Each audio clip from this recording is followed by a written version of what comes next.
A newlywed accused of killing her husband just released from jail. The newlywed woman. Jordan Graham accused of pushing her husband off a cliff in a Glacier National Park in July. Now, a judge has placed Graham under home detention, saying the government did not prove that she was a flight risk or a danger. Judge Alex Ferrer, host of Judge Alex, joins us here in the studio. Nice to have you here, Anita. It's always good to be here. Thank you, Greg. All right, so a lot of people are surprised that she's out. Yes.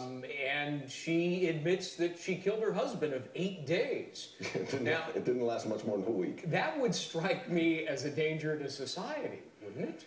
Yes, you would think so. I mean, I think the perception in the public is somebody gets arrested for any crime, let alone a serious crime, they're going to be kept in jail until a trial date. The reality, as you and I know, is everybody has a constitutional right to bail. And in serious cases, the judge can hold them without bond because of the seriousness of the offense and their dangerousness to society.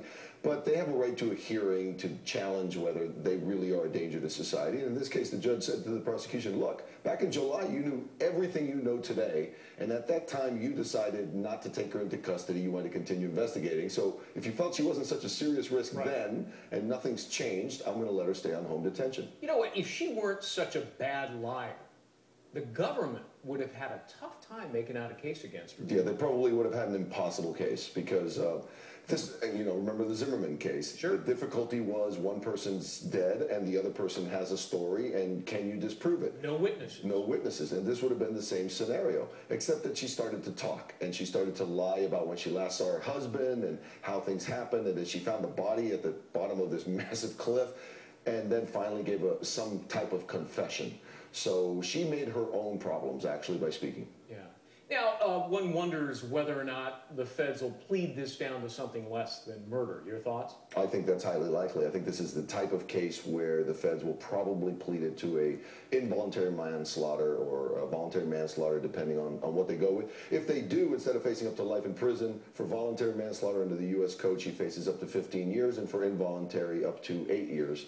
And voluntary would sort of seem to fit here because it's usually a sudden impulse, heat of passion, not premeditated or planned killing, right? Right. That would be voluntary manslaughter. And involuntary would be more of like an accidental. So if they decide to go with, well, he grabbed her and she pushed him away and pushed him off a cliff accidentally, that would be more involuntary. A fight where it wasn't premeditated, but it got out of control, that would be more of a voluntary manslaughter. And those are more likely than second-degree murder. She admitted that they were arguing.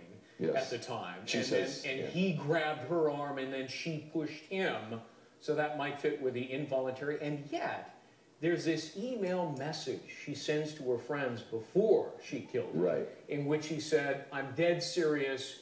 If you don't hear from me, something happened." Right.